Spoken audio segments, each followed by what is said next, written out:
Who influenced me the most? You know, I always think life is an evolution.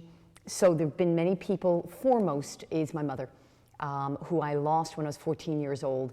In the years that I had her, she was a tremendous influence and allowed me to look at life as a big adventure and feel that anything was possible and to explore many different things.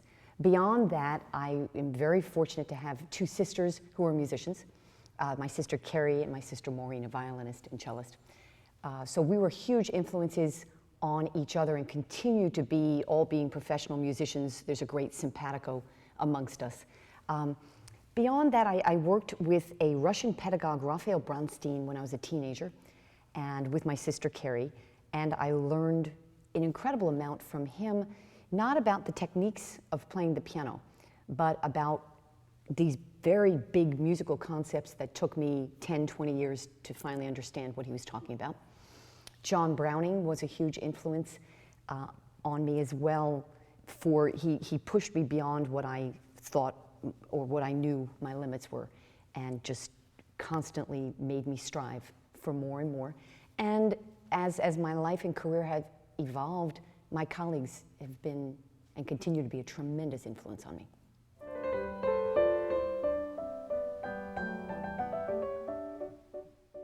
If I were not a musician, I would probably either have chosen to become an actor or a psychotherapist. But I do believe what I learned from this Russian pedagogue, Raphael Bronstein, when I was a teenager.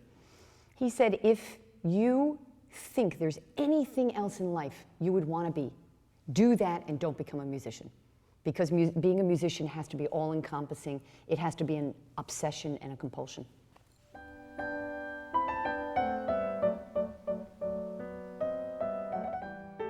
Let's see. One of my favorite things to do when I'm not playing the piano is read. My favorite day in the world would be just sitting reading Zen Buddhism all day long. In front of a fireplace in the mountains would be ideal, with my dog. Beyond that, I'm pretty obsessed with tennis. And during the US Open, I'm incapable of doing anything but watching the tennis and hanging out with my family. I have 3 nephews and a niece, my sisters, my brother. I'm blessed with a really wonderful, fun family, so we have parties all the time.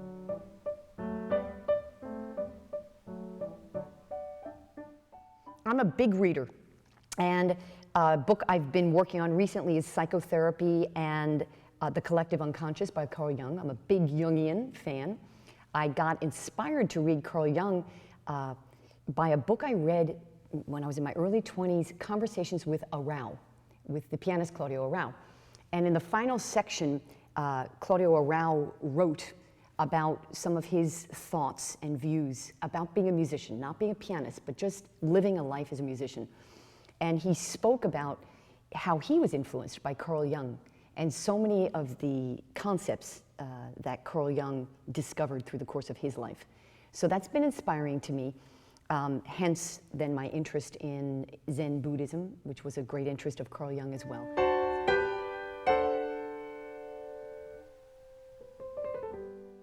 There are such incredible museums. I'm a fan of more modern art, so MoMA just kills me every time. I love being there. I was just in the Guggenheim the other day, and another incredible museum. I love my apartment, and I also, there are the restaurants here. My favorite restaurant in New York City, I'll say, is West. It's spelled funny, O-U-E-S-T, but it's right in my neighborhood up on Broadway on the Upper West Side, and it's kind of a second home. I eat there a lot.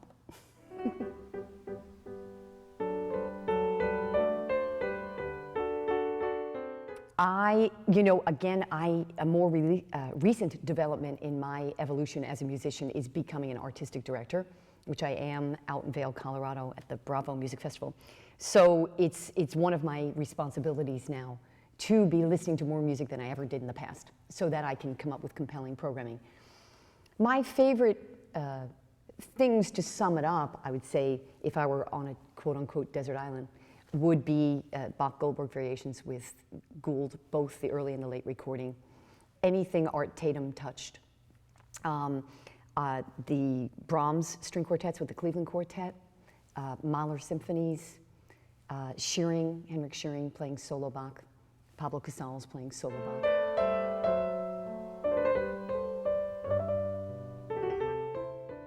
of the most impactful moments in my career was when I got a call on the phone. I was on vacation, from David Schifrin, who was then the artistic director of the Chamber Music Society. And he was calling to invite me to become an artist member of the Chamber Music Society. And I never in a million years expected that phone call. And I was just walking on air for days.